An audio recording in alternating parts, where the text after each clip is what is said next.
ভালোবাসা নামটার মধ্যেই এক ধরনের নরম অনুভূতি আছে। যখন সেই ভালোবাসা থেকে আসে অবহেলা, প্রতারণা কিংবা বিচ্ছেদ, তখন মনটা যেন ভেঙে পড়ে। আপনি যদি কখনো ভালোবাসায় আঘাত পেয়ে থাকেন, তাহলে এই ভিডিওটি আপনার জন্য। চলুন দেখি কিভাবে এই যন্ত্রণা থেকে নিজেকে বের করে আনা যায়। কষ্ট অস্বীকার নয়, স্বীকার করুন। প্রথমে নিজেকে সময় দিন, কাঁদুন যদি কাঁদতে ইচ্ছা করে। মনে রাখবেন, কষ্ট পাওয়াটা অস্বাভাবিক কিছু নয়, এটা একটা প্রক্রিয়া। আপনার মন ভেঙেছে, আপনাকে সময় নিতে হবে সেটা জোড়া লাগাতে। নিজেকে বলুন, আমি কষ্ট পেয়েছি, এটা ঠিক আছে। আত্মপ্রেমের শুরু এখান থেকেই। বিচ্ছেদের মানে ব্যর্থতা নয়, ভালোবাসা শেষ মানেই আপনি ব্যর্থ না। সব সম্পর্ক সবসময় টিকে যাবে না, আর সব সম্পর্ক আপনাকে আপনার গন্তব্যে পৌঁছাতে সাহায্যও করবে না। কিছু সম্পর্ক আসে শিক্ষা দিতে। আপনি ভালোবাসতে পেরেছেন, সেটাই অনেক বড় শক্তি। আপনি ব্যর্থ না, আপনি একজন মানবিক মানুষ।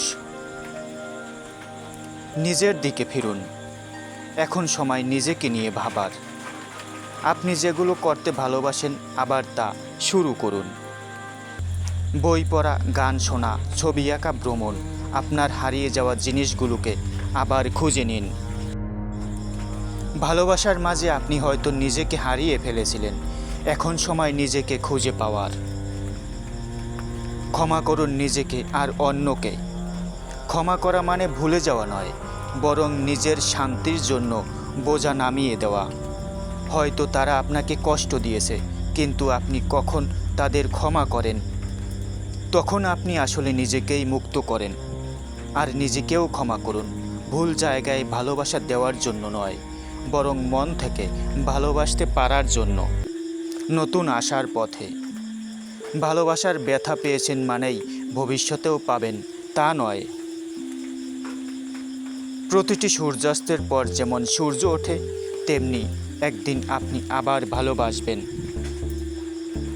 ভালোবাসবেন, কিন্তু এবার একটু বুঝে, একটু সচেতনভাবে।